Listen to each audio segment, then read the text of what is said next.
സെയിൻസിസ് മീഡിയയിലൂടെ പാലക്കാട് രൂപതയുടെ വടക്കുംചേരി ഫൊറോനയിലുള്ള ആരോഗ്യപുരം ഇടവകയെക്കുറിച്ച് അവിടെ നടന്ന ഏറ്റവും സുന്ദരമായ അനുഭവങ്ങളെക്കുറിച്ചാണ് ഞാൻ ഇന്ന് നിങ്ങളോട് സംസാരിക്കുന്നത്.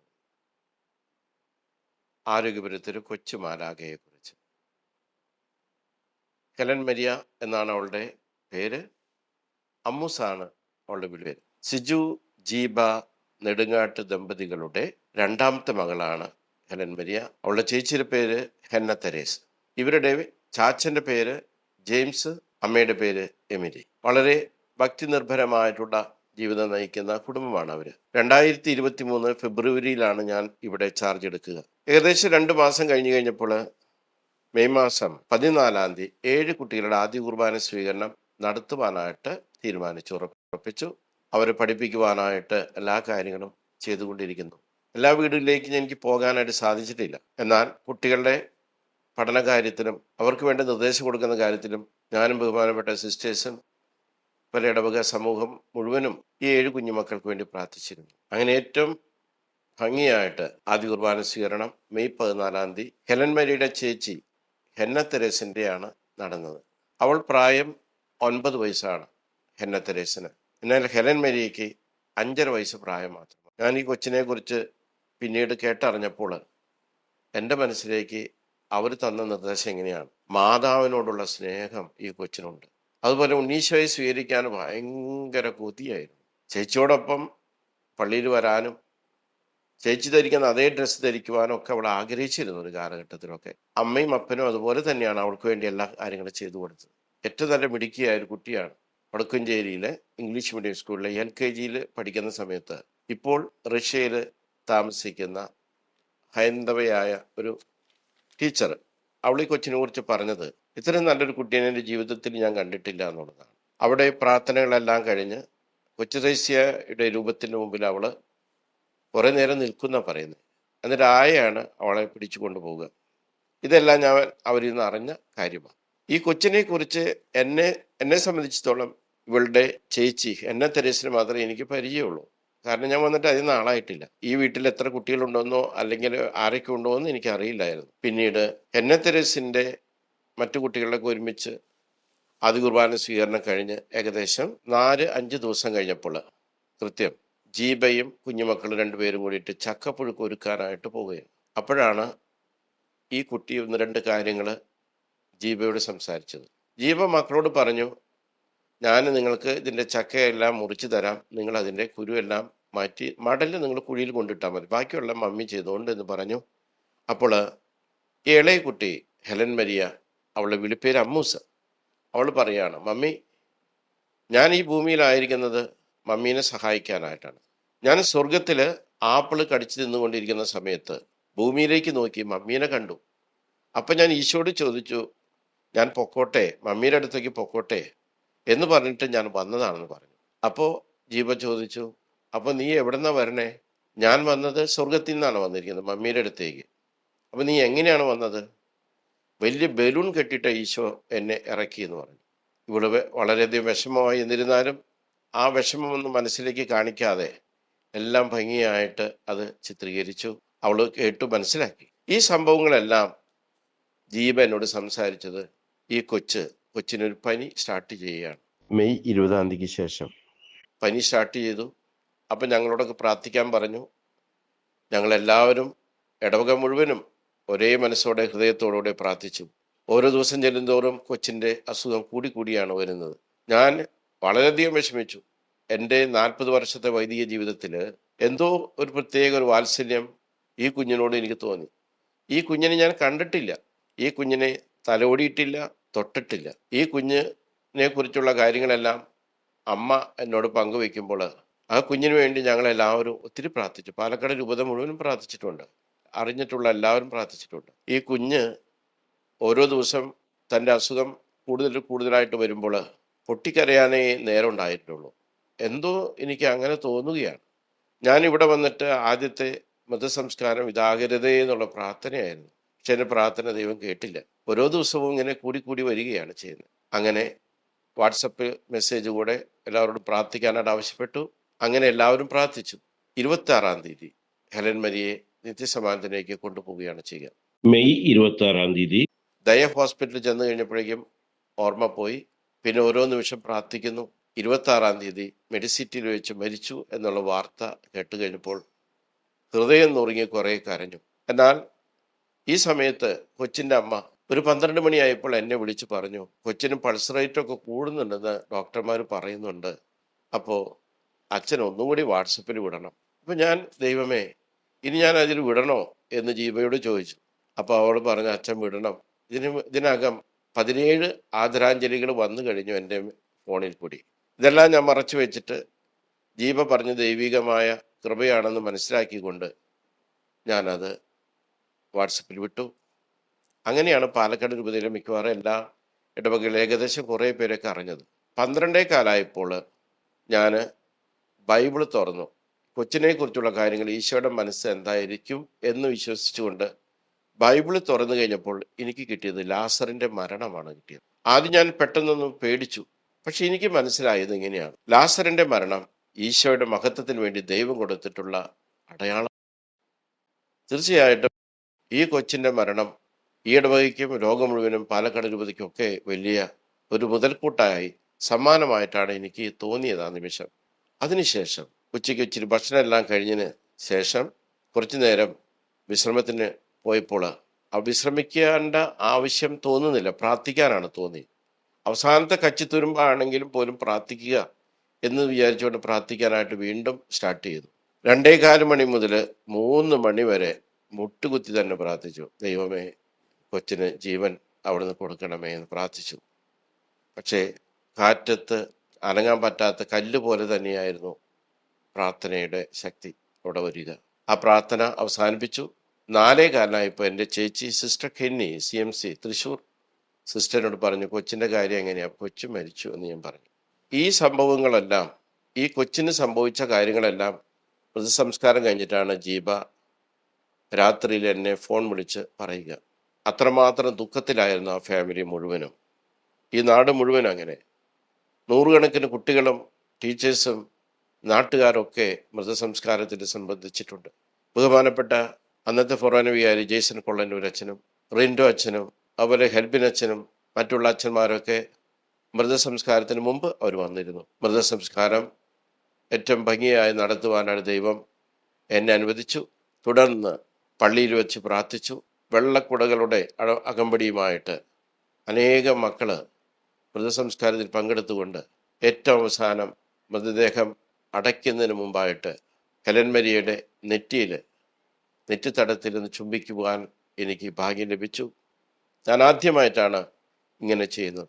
എൻ്റെ സ്വന്തക്കാരെ ഞാൻ ചുംബിച്ചിട്ടുണ്ടെങ്കിൽ പോലും, അല്ലെങ്കിൽ മറ്റുള്ള ഇടവകയിലെ കുഞ്ഞുമക്കളെ ആദ്യമായിട്ട് മരിച്ചു കിടക്കുമ്പോൾ ചുംബിക്കുന്ന ആദ്യമായിട്ടാണ്. അതിനുശേഷം മൃതദേഹം കല്ലറയിൽ സംസ്കരിച്ചു. ആ ദിവസത്തെ മരണദിവസത്തിൻ്റെ ശവസംസ്കാരം കഴിഞ്ഞ് കുറച്ച് കഴിഞ്ഞപ്പോഴാണ് ഈ രഹസ്യങ്ങളൊക്കെ എന്നോട് ഇവർ പറഞ്ഞത്. ഈ കൊച്ച് വീണ്ടും പറഞ്ഞിരുന്നു എന്നാണ് പറയുന്നത്. ഇനി 2ാമത്തെ പന്തൽ എൻ്റേതാണ്. അപ്പോൾ ചോദിച്ചു, എന്താ നീ അങ്ങനെ പറയുന്നതെന്ന് ചോദിച്ചു കഴിഞ്ഞപ്പോൾ, ഇനി എൻ്റെ ആണല്ലോ അടുത്ത കുർബാന സ്വീകരണം. വാസ്തവത്തിൽ 2ാമത്തെ പന്തൽ അവളുടേതായിരുന്നു. അവരുടെ മരണം, ഹെലൻ മരിയയുടെ ഫ്യൂണറലിനെ കുറിച്ചുള്ള ലൈവ് അന്നത്തെ വീഡിയോയിലുണ്ട്. അപ്പം അന്ന് കുറേ പേര് എന്നോട് സംസാരിച്ചിരുന്നു, അതിൻ്റെ കമൻറ്റ് ബോക്സിൽ സംസാരിച്ചിരുന്നു, അച്ഛാ എങ്ങനെയാണ് ഈ കൊച്ചു മരിച്ചത്? അതിനൊന്നും ഞാനത് ഉത്തരം കൊടുത്തില്ല. ഇതേക്കുറിച്ച് എന്തെങ്കിലും സംസാരിക്കണമോ? അഭിവന്യ പിതാവ് എന്നോട് പറയുകയുണ്ടായി, നമ്മൾ പബ്ലിസിറ്റി ഒന്നും കൊടുക്കേണ്ട ആവശ്യമൊന്നുമില്ല, അത് കൊടുക്കേണ്ട സമയത്ത് വരേണ്ട സമയത്ത് അത് വന്നുകൊണ്ടേയിരിക്കും. എനിക്ക് തോന്നുന്നു ഈ ഇടവക സന്ദർശിച്ച 100 കണക്കിന് അച്ഛന്മാരുണ്ടായിരുന്നു. അതുപോലെ തന്നെ ബഹുമാനപ്പെട്ട സിസ്റ്റേഴ്സ്, ഇടവക്കാർ, മറ്റുള്ള ഇടവക്കാർ, പാലക്കാട് രൂപത, എറണാകുളം ഇടവകയിൽ നിന്നുള്ള ആൾക്കാരൊക്കെ ഉണ്ട്, തൃശ്ശൂർ രൂപതയിൽ നിന്നൊക്കെ ആൾക്കാർ, തലശ്ശേരിയിൽ നിന്നുള്ള അച്ഛന്മാർ വന്നിട്ടുണ്ടായിരുന്നു, കോതമംഗലം രൂപതയിൽ വന്നിട്ടുള്ള അച്ഛന്മാരുണ്ടായിരുന്നു. അങ്ങനെ ഒത്തിരി പേര് ഈ കബറിടം സന്ദർശിക്കാനായിട്ട് ഇട വന്നിട്ടുണ്ട്. അങ്ങനെ 2 പിതാക്കന്മാരും, പീറ്റർ പിതാവും കൊച്ചുപുരയ്ക്കൽ പിതാവും, അതുപോലെ എൻ്റെ ബാച്ചുകാരനായ കാനഡ മിസിസാഗ രൂപതയുടെ അഭിവന്യ ജോസ് കല്ലുവേലി പിതാവും സന്ദർശിച്ചിരുന്നു. അതോടൊപ്പം വീടും സന്ദർശിച്ചിരുന്നു. ഈ സംഭവം ഏറ്റവും മനോഹരമായി തന്നെ നടക്കുക തന്നെ ചെയ്തു. പിന്നീട് ഏകദേശം എനിക്ക് തോന്നുന്നു 1 മാസം കഴിഞ്ഞപ്പോൾ ഈ കൊച്ചിനെ കുറിച്ചുള്ള അത്ഭുതങ്ങൾ നടക്കുകയാണ്. നമ്മൾ അറിയാതെ തന്നെ ഇവിടെ ജോലി ചെയ്യുന്ന, പള്ളി അടിച്ചു വാരാൻ പോകുന്ന സുമ്മ എന്ന് പറഞ്ഞ ഇടവകക്കാരി, അവൾ അടിച്ചു വാരുന്ന സമയത്ത് അവൾക്കും സ്വർഗീയമായ സുഗന്ധാനുഭവം ലഭിച്ചിട്ടുണ്ട് എന്നാണ് പറയുന്നത്. എനിക്കത് അനുഭവപ്പെട്ടിട്ടില്ലാത്തതുകൊണ്ട് അവർ പറഞ്ഞത് ഞാൻ വിശ്വസിക്കുക തന്നെയാണ് ചെയ്യുന്നത്. ഇനി ഞാൻ ഇത്രമാത്രം വിശ്വസിക്കാൻ കാരണം എന്നെന്ന് ചോദിച്ചു കഴിഞ്ഞാൽ, അന്ന് ജീവയോട് കൊച്ചു പറഞ്ഞു, ഹെലൻ പറഞ്ഞിരുന്നു, മമ്മി ഞാൻ സ്വർഗത്തിൽ നിന്നാണ് വന്നത്, ഞാൻ ആപ്പിൾ കടിച്ചു തിന്നുകൊണ്ടിരിക്കുന്ന സമയത്താണ് മമ്മിയെ ഭൂമിയിൽ കണ്ടതെന്നെല്ലാം പറഞ്ഞല്ലോ.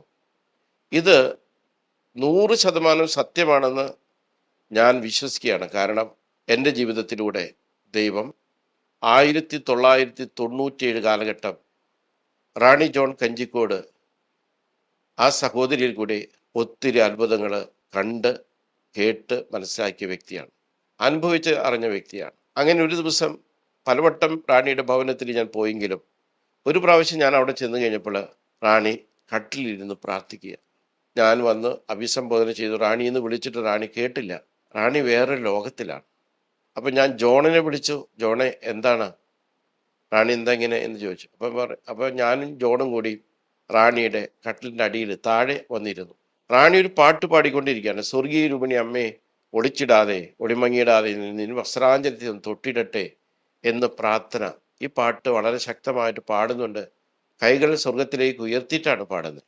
പിന്നീട് ഞാൻ കാണുകയാണ് ഒരു കൊച്ചു നെല്ലിക്ക വലുപ്പത്തിലുള്ള ഒരു ചോന്ന ഒരു ആപ്പിൾ റാണിയുടെ വായിൽ വന്നിരിക്കുകയാണ്.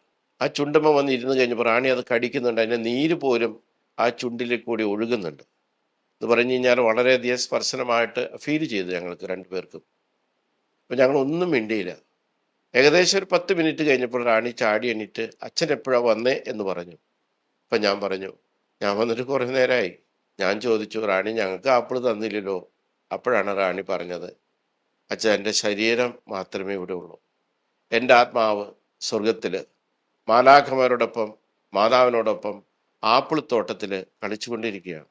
ഈ ഏറ്റവും വലിയ സത്യം മനസ്സിലാക്കി കഴിഞ്ഞപ്പോൾ മരിച്ചടക്കൻ്റെ വലിയ ഓഫീസിൻ്റെ പ്രാർത്ഥനയിൽ പറയുന്നുണ്ട് ഒരു ഭാഗമുണ്ട്, കണ്ണ് കണ്ടിട്ടില്ലാത്തതും കാത് കേട്ടിട്ടില്ലാത്തതും മനുഷ്യഹൃദയം ആശിച്ചില്ലാത്തതുമായ നിത്യാനത്തിലേക്ക് ഈ ആത്മാവിനെ മാലാഖമാരുടെ നാട്ടിലേക്ക് ഞാൻ പറഞ്ഞു വിടുന്നു എന്ന് വിശുദ്ധ ഗ്രന്ഥം സാക്ഷ്യപ്പെടുന്നു, സഭ സാക്ഷ്യപ്പെടുത്തുന്ന പോലെ 100% സത്യമാണെന്ന് ഞാൻ മനസ്സിലാക്കുകയാണ്. ഇത് ഏകദേശം കഴിഞ്ഞ് 1 മാസം കഴിഞ്ഞപ്പോൾ അവർ തീരുമാനമെടുത്തു, കൊച്ചിനെ കുറിച്ചുള്ളൊരു എന്തെങ്കിലും ഒരു കാര്യങ്ങൾ ചെയ്യണമെന്ന് അവർക്ക് ആഗ്രഹമുണ്ടായി. അപ്പം ഞാൻ പറഞ്ഞു, ഇപ്പോൾ തന്നെ നിങ്ങൾക്ക് 3-4 ലക്ഷം രൂപ ചിലവായിട്ടുണ്ട്, ഒന്നും നിങ്ങൾ ചെയ്യണ്ട. പക്ഷെ അവർ കൊച്ചിൻ്റെ ഇൻഷുറൻസിൻ്റെ ഇതുവഴിയായിട്ടൊരു ചെറിയ തുക അത് തന്നു. ഒരു മണി ഞാൻ സ്ഥാപിച്ചു, മഡോണ മണി. അത് ബെല്ലടിക്കും, പ്രഭാത പ്രാർത്ഥനയെല്ലാം അതിൽ ഉണ്ടാകും, കർത്താവിൻ്റെ മാലാഖ എല്ലാം ചെല്ലും. അത് ഭയങ്കര രസമാണ്. അങ്ങനെ ആ മണി സ്ഥാപിച്ചു. ഈ സമയത്താണ് എൻ്റെ മൂത്ത ചേച്ചി സിസ്റ്റർ കെന്നി, അവർക്ക് ഡെങ്കുപ്പനി വന്നത്. 3 പ്രാവശ്യം കൊറോണ ബാധിച്ചിട്ടുള്ള സിസ്റ്ററാണ്. 82 വയസ്സ് പ്രായമുണ്ട്. രണ്ടാമത്തെ തവണയാണ് ഡെങ്കുപ്പനി ആരംഭിച്ചത്. ലിഫ്റ്റിൽ പെട്ടെന്ന് കുടുങ്ങി, പേടിച്ചു. പിന്നീട് ഓർമ്മ പോയി, പ്ലേറ്റ്ലെറ്റ്സ് കുറഞ്ഞു, 14,000-ലെത്തി. ഇനി അറിയിക്കേണ്ടവർ അറിയിക്കാൻ ഡോക്ടർമാർ പറഞ്ഞതിന് വെളിച്ചത്തിൽ സിസ്റ്റേഴ്സ് എന്നെ അറിയിച്ചു. ഞാനത് റാണിയോട് പറഞ്ഞു. ആദ്യമായിട്ട് ഞാൻ ഹെലൻ മരിയയുടെ കബറിടത്തിൽ മുട്ടുകുത്തിയ എൻ്റെ അനുഭവമാണ് ഞാൻ പങ്കുവയ്ക്കുക. 14,000 പ്ലേറ്റ്ലെറ്റ്സ് കയറണമെന്നുണ്ടെങ്കിൽ അത് കുറച്ച് സമയമൊക്കെ എടുക്കും. ഞാൻ റാണിയായിട്ട് പങ്ക് വെച്ച് കഴിഞ്ഞപ്പോൾ റാണി പറഞ്ഞു, അച്ഛാ നമുക്ക് പ്രാർത്ഥിക്കാം, കൊച്ചുമാരാകെ നമുക്ക് വേണ്ടി സ്വർഗത്തിലുണ്ടല്ലോ, നമുക്ക് പ്രാർത്ഥിക്കാം. അങ്ങനെ ആദ്യമായിട്ട് ഞാൻ ഹെലൻ മരിയയുടെ കബറിടത്തിൽ മുട്ടുകുത്തി പ്രാർത്ഥിച്ചു. 5 ദിവസം ഞാൻ പ്രാർത്ഥിച്ചു. ഞാൻ പ്രാർത്ഥിച്ചത് ഇങ്ങനെയാണ്, ഉണ്ണി നിന്നെ എനിക്ക് അറിയില്ല, എന്നാൽ നീ സ്വർഗത്തിലെ മാലാഖയാണെന്ന് എനിക്കറിയാം. ഈശോടെ നീ പറയണം, എൻ്റെ ചേച്ചി എൻ്റെ അമ്മയുടെ സ്ഥാനത്താണ്, ഒരു 3-4 വർഷത്തേക്ക് ചേച്ചിയെ തിരിച്ചു തരുമോ എന്ന് ഉണ്ണിയോട് പറയാനായിട്ട് പറഞ്ഞു. 5 ദിവസം കഴിഞ്ഞപ്പോൾ സിസ്റ്റേഴ്സ് എന്നെ വിളിച്ചു. ഒല്ലൂരാണ് ചേച്ചി, ഡീപോൾ ഹോസ്പിറ്റലിൽ, അവിടെയാണ് ഇപ്പോൾ ചേച്ചി ജോലി ചെയ്യുന്നത്. ചേച്ചി ഇപ്പോൾ റെസ്റ്റാണ്. ചേച്ചി നേഴ്സാണ്, ആയിരുന്നു വർഷങ്ങളായിട്ട്. ഇപ്പോൾ ചേച്ചി അവിടെ റെസ്റ്റാണ്. അപ്പോൾ ചേച്ചി എന്നോട്, ചേച്ചിയോടൊന്നും ഈ കാര്യങ്ങൾ ഞാനൊന്നും സംസാരിച്ചിട്ടില്ല. കാരണം ഞാൻ അവിടെ ചെന്ന് വടക്കുംചേരിയിൽ നിന്ന് കുറേ പേരെ വിളിച്ചു കൊണ്ടുപോയി അവിടെ പോയി ചെന്ന് കഴിയുമ്പോൾ ചേച്ചിയുടെ ഓർമ്മയൊക്കെ പോയി. ചേച്ചിക്ക് എന്നെ മനസ്സിലായില്ല. അപ്പോൾ ആ സങ്കടവും വിഷമമൊക്കെ ഞാൻ കല്ലറയിൽ പോയി, ഉണ്ണിയുടെ കല്ലറയിൽ പോയി പ്രാർത്ഥിച്ചു. അതിൻ്റെ വെളിച്ചത്തിൽ 5-ാം ദിവസം സിസ്റ്റേഴ്സ് എന്നെ അവിടേക്ക് വിളിച്ച് വരാൻ പറഞ്ഞു. ചെന്ന് കഴിഞ്ഞപ്പോൾ ചേച്ചി കട്ടിലിരുന്ന് കഞ്ഞി കുടിക്കുകയാണ്. പ്ലേറ്ററ്റ്സ് കയറി 48,000 എത്തി. ഇതാണ് എൻ്റെ ജീവിതത്തിലെ ആദ്യത്തെ അത്ഭുതം ചേച്ചിനെ സംബന്ധിച്ചിടത്തോളം. രണ്ടാമത്തെ അത്ഭുതം, ഇവിടെ ഞാൻ നേരത്തെ പറഞ്ഞ പോലെ മടവണ മണി സ്ഥാപിച്ചു എന്ന് പറഞ്ഞല്ലോ. അതിൻ്റെ വെഞ്ചിരിപ്പിൻ്റെ ദിവസം ഒറ്റപ്പാലത്ത് നിന്നുള്ള ഒരു ലിൻഡോ, നല്ല തൂക്കമുള്ള ഒരു ചെറുപ്പക്കാരൻ, 27 വയസ്സ് പ്രായം, 135-140 കിലോ തൂക്കമുണ്ട്. അതിന് തൈറോയിഡൊക്കെ ഉണ്ട് അവന്. അവന് കുമ്പസാരിക്കാനായിട്ട് വന്ന സമയത്ത് അവനോട് ഞാൻ ചോദിച്ചു, നീ എന്തിനാ കരയുന്നേ? അപ്പോൾ അവൻ പറഞ്ഞു, അച്ഛൻ എൻ്റെ അമ്മയ്ക്ക് ലങ്സ് ക്യാൻസറാണ്. ഞാൻ പറഞ്ഞു, ചികിത്സയൊക്കെ ഉണ്ടല്ലോ, നമുക്ക് പ്രാർത്ഥിക്കാൻ മോനെ എന്ന് പറഞ്ഞു. അവനെ കുമ്പസാരിപ്പിക്കുന്ന സമയത്ത് പെട്ടെന്ന് എൻ്റെ തൊണ്ടയിൽ എന്തോ ഒന്ന് കുടുങ്ങിയ പോലെ എനിക്ക് തോന്നി. ഞാൻ ചോദിച്ചു, നിന്റെ തൊണ്ടയിൽ എന്താന്ന് ചോദിച്ചു. അപ്പോൾ പറഞ്ഞു, എനിക്ക് തൈറോയ്ഡ് ഉണ്ടെന്ന് അച്ഛനെ അറിയാലോ. അല്ല മോനെ, നീ പോയിട്ടൊന്ന് പരിശോധിക്കാൻ പറഞ്ഞു. അങ്ങനെ അവൻ അമല ഹോസ്പിറ്റലിൽ പോയി പരിശോധിച്ചു. പരിശോധിച്ച് കഴിഞ്ഞപ്പോൾ മനസ്സിലായി അത് ക്യാൻസറാണ്. അവന് ദുഃഖമൊന്നും തോന്നിയില്ല. അവൻ തിരിച്ചിങ്ങോട്ട് വന്നു. അവൻ്റെ കൂടെ അവൻ്റെ ഒരു കുടുംബത്തിൽപ്പെട്ട ഒരു പയ്യനും ഉണ്ടായിരുന്നു. അവൻ ജർമ്മനിയിൽ പോകാനായിട്ട് 28 ലക്ഷം രൂപ കൊടുത്തിട്ട് പോകാതെ പലിശക്കാരൊക്കെ അവനെ ശല്യപ്പെടുത്തുന്ന സമയത്താണ് അവൻ്റെ വരവ് ഇവരോടൊപ്പം. അങ്ങനെ നേരെ ഇവർ ഹെലൻ മരിയയുടെ ഖബറിടത്തിൽ വന്ന് പ്രാർത്ഥിച്ചു. ഖബറിടത്തിൽ പോയി 3 പേരും, അമ്മയും ഈ ലിൻഡോയും അതുപോലെ അവൻ്റെ കൂട്ടുകാരനും പ്രാർത്ഥിച്ചു. അഭിഷേകം കൊണ്ട് നിറഞ്ഞു. എൻ്റെ മുറിയിൽ വന്നു കഴിഞ്ഞപ്പോൾ ഈ ചെറുപ്പക്കാരനെ ഞാൻ കാണുന്നത് ഈ ഫ്രീക്കന്മാരെ പോലെ തലമുടി വളർത്തിയൊരു ചെറുപ്പക്കാരൻ. ഞാൻ അവനോട് പറഞ്ഞു, നിനക്ക് പോകാനായിട്ട് താല്പര്യമുണ്ടോ? ജർമ്മനിയിലേക്ക് പോകാൻ താല്പര്യമുണ്ട്. 3 കാര്യങ്ങൾ ശ്രദ്ധിക്കുക. ഒറ്റപ്പാലം പള്ളിയിലെ അച്ഛൻ്റെ അടുത്ത് പോയി കുമ്പസാരിച്ച് വിശുദ്ധ കുർബാന സ്വീകരിച്ച് നിത്യാരാധനയിൽ 1 മണിക്കൂർ നേരം പ്രാർത്ഥിക്കണം. നീ തയ്യാറാണെങ്കിൽ മാത്രം ഞാൻ നിനക്ക് പ്രാർത്ഥിക്കാം. അവൻ പറഞ്ഞു തയ്യാറാണെന്ന് പറഞ്ഞു. ബൈബിൾ അവൻ്റെ കയ്യിൽ കൊടുത്തു. അവന് വേണ്ടി പ്രാർത്ഥിച്ചു. മാസങ്ങളായിട്ട് വിസ കിട്ടാതിരുന്ന അവന് പ്രാർത്ഥന കഴിഞ്ഞ് അവന് കിട്ടിയ വചനം ഇതായിരുന്നു. തോബിയാസ് റഫേലും കൂടിയിട്ടുള്ള ആ യാത്രാ മംഗളങ്ങൾ എന്ന് പറഞ്ഞ വചനമാണ് അവന് കിട്ടിയത്. അവന് ഭയങ്കര ധൈര്യമായി. ഏകദേശം എനിക്ക് തോന്നുന്നു അന്ന് ശനിയാഴ്ചയായിരുന്നു. ഞായറാഴ്ച വെളുപ്പിന് ഒരു 3 മണിക്ക് അവൻ എന്നെ വിളിച്ച് പറഞ്ഞു, അച്ഛാ വിസ ലഭിച്ചു. അവൻ ജർമ്മനിയിലാണ് ഇന്ന്. അതോടൊപ്പം തന്നെ ഒത്തിരി അത്ഭുതങ്ങൾ ഇവിടെ നടന്നിട്ടുണ്ട്. കല്ലറയിൽ അനേകം പേര് പ്രാർത്ഥിക്കുന്നുണ്ട്. എനിക്ക് തോന്നുന്നു ഏകദേശം 9 അത്ഭുതങ്ങൾ ഇവിടെ നടന്നു കഴിഞ്ഞിട്ടുണ്ട്. അത്ഭുതങ്ങൾക്ക് വേണ്ടിയല്ല ഞാൻ പറയുന്നത്, കൊച്ചിൻ്റെ മധ്യസ്ഥം. മറ്റൊരു ഇത് ഉള്ളത് ഇങ്ങനെയാണ്. ഞാനിത് പങ്കുവയ്ക്കാനായിട്ട് ദൈവമേ അതിനുള്ള ഇതെനിക്കുണ്ട്. അഭിവന്ദി പിതാവിനോട് പറഞ്ഞു, അത് വേണ്ട, നമ്മൾ പബ്ലിസിറ്റിക്ക് വേണ്ടി പോകണ്ട. പക്ഷെ ദൈവം ആഗ്രഹിക്കുന്നുണ്ടെങ്കിൽ ചെയ്യുന്നത് നല്ലതാണല്ലോ എന്ന് വിചാരിച്ച് ഞാൻ ഇവർ വന്ന് സംസാരിച്ചു കഴിഞ്ഞപ്പോൾ എനിക്ക് കിട്ടിയ വചനം ഇതായിരുന്നു. ജ്ഞാനത്തിൻ്റെ പുസ്തകം 7-ാം അധ്യായത്തിൽ 13-ാം തിരുവചനം. ജ്ഞാനം പകരാം ആഗ്രഹം. കാപട്യമെന്നീ ഞാൻ ജ്ഞാനം അഭ്യസിച്ചു, വൈമനസ്യമെന്നേ അത് പങ്കുവെച്ചു. ഞാൻ അവളുടെ സമ്പത്ത് മറച്ചു വയ്ക്കുന്നില്ല. ഈ ഭാഗമാണ് എനിക്ക് ദൈവം. ഈ ഒറ്റ കാരണത്താലാണ് ഞാൻ ഇന്ന് വീഡിയോയിൽ കൂടി നിങ്ങളോട് സംസാരിക്കുന്നത്. അനേകർ ഇവിടെ വന്ന് പ്രാർത്ഥിക്കുന്നുണ്ട്.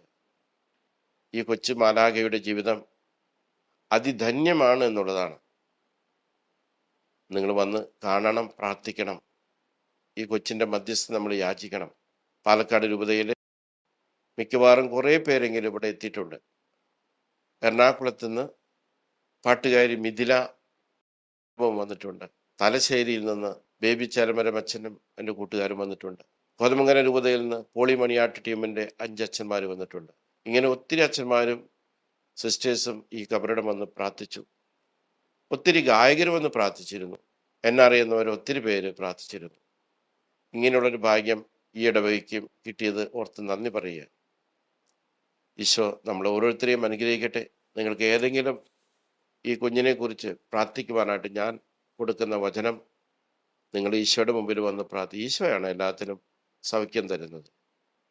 ഈ കുഞ്ഞുമാലാകെ നമുക്ക് വേണ്ടി പ്രാർത്ഥിക്കും. ഏകദേശം മരിച്ചു കഴിഞ്ഞ് ഞാൻ നേരത്തെ സൂചിപ്പിച്ചതുപോലെ 2023 മെയ് 26-ാം തീയതിയാണ് കൊച്ചു മരിച്ചത്.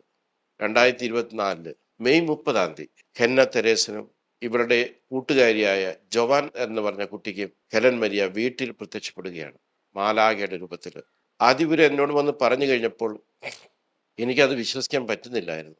ഞാൻ കുറച്ചു നേരം റെസ്റ്റ് ചെയ്ത് കിടക്കുന്ന സമയത്ത് ഈ ഒരു സ്വരം വരികയാണ്, കുഞ്ഞുങ്ങൾ പറഞ്ഞത് നിനക്ക് മനസ്സിലായില്ലേ? ഞാനും ബഹുമാനപ്പെട്ട സിസ്റ്റേഴ്സും ഹെലൻ മരിയയുടെ വീട്ടിൽ ചെന്നു. ഏകദേശം ഒരു 3 മണിയായി ഞങ്ങൾ അവിടെ ചെല്ലുമ്പോൾ. അപ്പോൾ ഞാൻ ഈ കാര്യങ്ങളെ കുറിച്ച് സംസാരിക്കാനായിട്ട് ഹെലൻ മരിയയെ കണ്ട 2 മക്കള്, ഹെന്ന തെരേസും ജോവാൻ പറഞ്ഞ രണ്ട് കുട്ടികളും, അവരവരുടെ മാതാപിതാക്കളും വന്നിരുന്നു. അങ്ങനെ ഞങ്ങൾ ആ കുട്ടികളോടായിട്ട് സംസാരിച്ചപ്പോൾ കുട്ടികൾ അവരുടെ ജീവിതത്തിൽ അനുഭവിച്ച കാര്യങ്ങൾ അവർ ഞങ്ങളോട് പങ്കുവെച്ചു. ഈ സമയത്ത് ഹെലൻ മരിയയുടെ അല്ലെങ്കിൽ ഹെന്ന തെരേസിൻ്റെ അപ്പനും അമ്മയും ഉണ്ടായിരുന്നു, അവരുടെ വല്യമ്മ ഉണ്ടായിരുന്നു, ജവാൻ്റെ വല്യമ്മ ഉണ്ടായിരുന്നു, അവളുടെ ചേച്ചി ഉണ്ടായിരുന്നു. ഈ സമയത്താണ് ഞങ്ങൾ അവളോട് ചോദിച്ചത്, നിങ്ങൾക്ക് എങ്ങനെയാണ് അനുഭവപ്പെട്ടത് എന്നുള്ളതാണ് ചോദ്യം. അവർ പറഞ്ഞ കാര്യം ഇങ്ങനെയാണ്, അച്ഛാ ഞങ്ങൾ മുറിയിൽ കളിച്ചുകൊണ്ടിരിക്കുന്ന സമയത്താണ് ഹെലൻ മരിയ പ്രത്യക്ഷപ്പെടുന്നത്. അപ്പം ഞാൻ അവരോട് ചോദിച്ചത് ഇങ്ങനെയാണ്, ഞങ്ങൾ കുറേ നേരം ഞങ്ങൾക്ക് തന്ന മഞ്ച് ഞങ്ങൾ തട്ടിക്കൊണ്ട് കളിച്ചുകൊണ്ടിരിക്കുന്ന സമയത്താണ് അമ്മൂസ് കൂടി ഉണ്ടായിരുന്നെങ്കിൽ എന്ന് പറഞ്ഞ നിമിഷമാണ് അമ്മൂസ് ഞങ്ങളുടെ കൂട്ടത്തിലേക്ക് വരുന്നത്. അമ്മൂസിനെ കണ്ടു കഴിഞ്ഞ വശം ഞാനും എന്നെ തെരേസും പേടിച്ചു. ഞങ്ങൾ കുറേ നേരം മുറിയിൽ വളരെയധികം ഭയന്ന് വിറച്ചു. അതിനുശേഷം ഞങ്ങൾ എങ്ങനെയോ വാതിൽ വലിച്ച് തുറന്ന് ഹോളിൽ കൂടി ഞങ്ങൾ ഓടി. രണ്ടുപേരും കെട്ടിപ്പിടിച്ചാണ് ഓടുന്നത്. എതിർവശത്തുള്ള 2 സോഫയുണ്ട്, സിംഗിൾ സോഫ. അതിലൊരു സോഫയിൽ ഞങ്ങൾ കയറിയിരുന്നു. അവിടെ നോക്കി ഇരുന്ന് കഴിഞ്ഞാൽ ചുമരിൽ ഹെലൻ മരിയയുടെ ഫോട്ടോ വെച്ചിട്ടുണ്ട്. ആ ഫോട്ടോയിൽ നോക്കി പ്രാർത്ഥിക്കാൻ വേണ്ടിയിട്ടാണ് ഞങ്ങൾ പോകുന്നത്. ഞങ്ങൾ ഇങ്ങനെ പോകുന്ന സമയത്ത് പിന്തിരിഞ്ഞ് നോക്കിയപ്പോൾ ഹെലൻ മരിയ പറന്ന് വരികയാണ്. അപ്പം ഞങ്ങൾക്ക് കുറേ കൂടി പേടിയായി. ഞങ്ങൾ 2 പേരും കൂടി ഒരു കസേരയിലിരുന്നു, സോഫയിലിരുന്നു. ഹെലൻ മരിയ തൊട്ടടുത്ത് ഞങ്ങൾ കസേരയിൽ വന്നിരുന്നു. എന്നിട്ട് ഞങ്ങളെ നോക്കുക, ഞങ്ങൾ അങ്ങോട്ട് നോട്ടം കൊടുക്കുന്നില്ല. ഞങ്ങൾ ഹെലൻ മരിയയുടെ ഫോട്ടോയിലാണ് ഞങ്ങൾ നോക്കിക്കൊണ്ടിരിക്കുന്നത്. കുറച്ച് കഴിഞ്ഞപ്പോൾ ഹെലൻ മരിയ പുഞ്ചിരിച്ച് തുടങ്ങി, ഞങ്ങളോട് സംസാരിച്ചു. അവർ ഞങ്ങൾക്ക് ആപ്പിള് മുന്തിരിയൊക്കെ ഞങ്ങൾക്ക് തന്നു. എങ്ങനെയുണ്ടായിരുന്നു ഹെലൻ മരിയയുടെ പ്രകൃതി എന്നോട് ചോദിച്ചു. അപ്പോൾ പറയുന്നത് വെച്ചാൽ ഇതേ ഡ്രസ്സ് തന്നെയാണ്, ചിറകുണ്ട്, പിന്നെ എന്തൊക്കെ ഉണ്ടായിരുന്നു. ഞാൻ ചോദിച്ചു വേറെ മാലാഖമാരുണ്ടായിരുന്നോ എന്ന് ചോദിച്ചു. അപ്പോൾ വേറെ മാലാഖമാരെ കണ്ടില്ല അച്ഛൻ. ഞാൻ പറഞ്ഞു വേറെ എന്തെങ്കിലും പ്രകാശം തോന്നിയോ?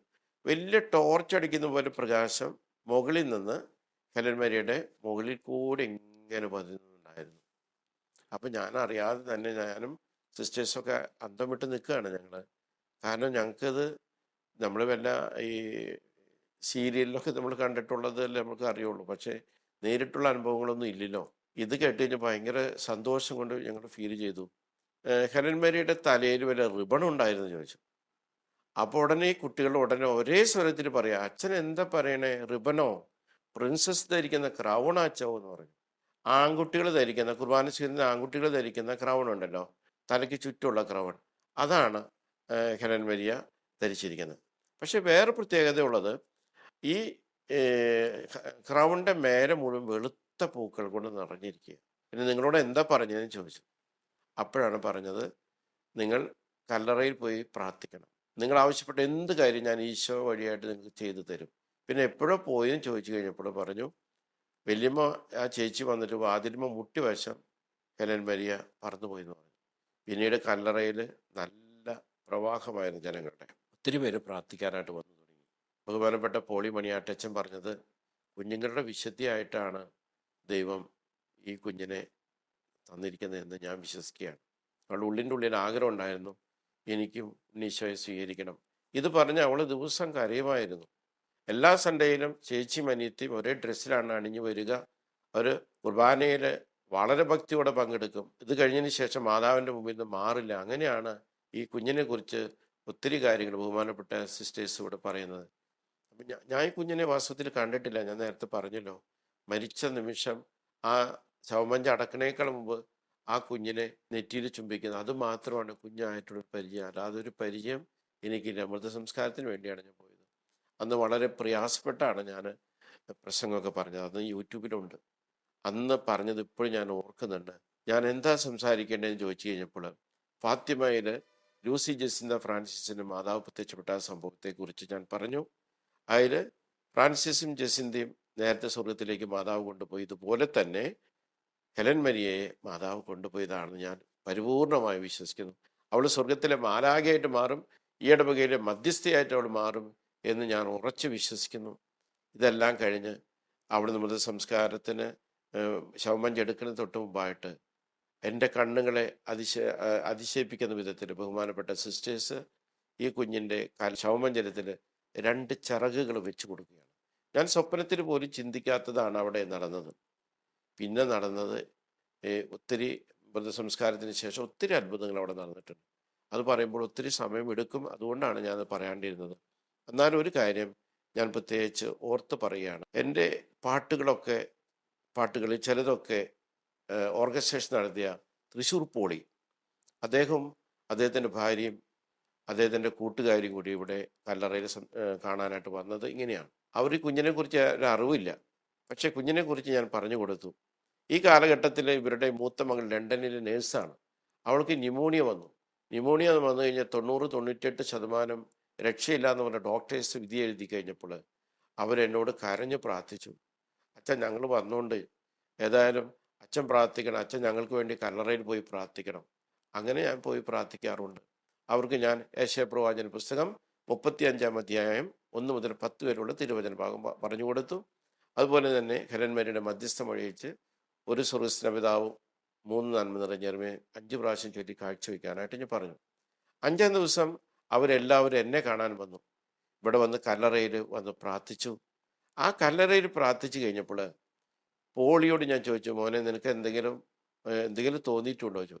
അപ്പോൾ പറഞ്ഞ ഒരു കാര്യമാണ്, അതാണ് ഞാൻ വെളിപ്പെടുത്തുകയാണ്. സ്വതവേ അത്ര വിശ്വാസിയൊന്നല്ല പോളി, എന്നിരുന്നാലും പള്ളിയും കൊയറൊക്കെ ഉള്ള വ്യക്തി ആയതുകൊണ്ട് അദ്ദേഹം എന്നോട് പങ്കുവെച്ചത് ഇങ്ങനെയാണ്, അച്ഛാ ഈ കല്ലറ എന്നത് വലിയ പ്രകാശം എൻ്റെ കണ്ണിലേക്ക് അടിക്കുന്ന ഞാൻ 2025 ജനുവരി മാസം 10, 11, 12 തീയതികളിലാണ് ഞങ്ങൾ തിരുനാൾ, ഇടവക തിരുനാൾ. 12-ാം തീയതി ഞായറാഴ്ചയായിരുന്നു. ഉച്ച കഴിഞ്ഞ് 7 മണി മുതൽ 10 മണി വരെയുള്ള സമയങ്ങളിലാണ് ഞങ്ങളുടെ ഇടവക കാറ്റഗിസം ഡിപ്പാർട്ട്മെൻറ്റിൻ്റെയും കലാസന്ധ്യ. അന്ന് 7 മണിക്ക് കൃത്യം പ്രെയർ ഡാൻസ് ആരംഭിച്ചു. അതിനുശേഷം വെൽക്കം സ്പീച്ചിന് വേണ്ടിയിട്ട് ഞാൻ മുന്നോട്ട് വരുമ്പോൾ എന്നെ കുറേ കുട്ടികൾ തടഞ്ഞു നിർത്തിയിട്ട് എന്നോട് പറഞ്ഞു, അച്ഛാ ആകാശത്തേക്ക് നോക്കാൻ പറഞ്ഞു. ഞാൻ പറഞ്ഞു, എന്തേ മോളെയും ചോദിച്ചു. അച്ഛാ ഹെലൻ മരിയും മാലാഖമാരും കാണുന്നുണ്ട്, അച്ഛൻ നോക്കാൻ പറഞ്ഞു. ഞാൻ നോക്കുമ്പോൾ 10-27 കുട്ടികളുണ്ട്. അവർ ഹെലൻ മരിയെയും കുറേ മാലാഖമാരെ അന്ന് കണ്ടു എന്ന് അവർ സന്തോഷത്തോടെ അലമുറയിട്ട് കരഞ്ഞിട്ട് സന്തോഷത്തോടെ അവർ പറഞ്ഞു. വേറെ ആർക്കും അത് കിട്ടിയിട്ടില്ല, മുതിർന്നവർക്ക് ആർക്കും കിട്ടിയിട്ടില്ല. ഈ കുഞ്ഞുങ്ങൾക്ക് മാത്രമാണ് അത് കിട്ടിയിരിക്കുന്നത്. അവരുടെ ഫോട്ടോസൊക്കെ അവർ കണ്ട കാര്യങ്ങളെല്ലാം എന്നോട് ഞാൻ എൻ്റെ മുറിയിലേക്ക് വിളിച്ചു കഴിഞ്ഞപ്പോൾ അവരെന്നോട് സംസാരിച്ചു. നമുക്കാർക്കും കാണാൻ പറ്റുന്നില്ല, കുഞ്ഞുങ്ങൾക്ക് മാത്രമേ അത് കാണാൻ പറ്റുള്ളൂ. ഇത് 2ാമത്തെ തവണയാണ്. അതുപോലെ പള്ളിയിൽ വെച്ചും ചില കുട്ടികൾക്ക് ഹെലൻ മരിയെ കാണാൻ സാധിച്ചിട്ടുണ്ടെന്നാണ് പറയുന്നത്. ബഹുമാനപ്പെട്ട സിസ്റ്റേഴ്സിനും അതുപോലെ തന്നെ ഇവിടെയുള്ള കുഞ്ഞുമക്കൾക്കൊക്കെ ഒത്തിരി അനുഭവങ്ങൾ അവർക്കുണ്ടായിട്ടുണ്ട്. ഇവിടെ തരുന്ന ഒരു സന്ദേശം ഇങ്ങനെയാണല്ലോ, വിശുദ്ധമായവ വിശുദ്ധിയോടെ ചെയ്യുന്നവർ വിശുദ്ധരാകും. ഞാൻ നേരത്തെ പറഞ്ഞതുപോലെ ഇത് അക്ഷയനിധിയാണ്. അക്ഷയനിധിയെക്കുറിച്ച് ഇങ്ങനെയാണ് ഈശോ പറയുന്നത്, കാപട്യമെന്നെ ഞാൻ ജ്ഞാനം അഭ്യസിച്ചു, വൈമനസ്യമെന്നെ അത് പങ്കുവെച്ചു. ഞാൻ അവരുടെ സമ്പത്ത് മറച്ചു വയ്ക്കുന്നില്ല, അത് മനുഷ്യർക്ക് അക്ഷയനിധിയാണ്. ജ്ഞാനം സിദ്ധിച്ചവർ ദൈവത്തിൻ്റെ സൗഹൃദം നേടുന്നു, അവളുടെ പ്രബോധനം അവരെ അതിന് യോഗ്യരാകുന്നു. വിവേകത്തോടെ സംസാരിക്കാനും ദൈവദാനങ്ങൾക്ക് വിധം ചിന്തിക്കാനും ദൈവം എന്നെ അനുഗ്രഹിക്കട്ടെ. അവിടെ നിന്നാണ് ജ്ഞാനത്തെപ്പോലും നയിക്കുന്നതും ജ്ഞാനിയെ തിരുത്തുന്നതും. ദൈവം നമ്മുടെ ഓരോരുത്തരെയും അനുഗ്രഹിക്കട്ടെ. നമ്മുടെ ജീവിതത്തിൽ ഇതുപോലെയുള്ള കുഞ്ഞുമാലാഖമാർ ഉണ്ടാകാൻ നമുക്ക് പ്രത്യേകം പ്രാർത്ഥിക്കാം.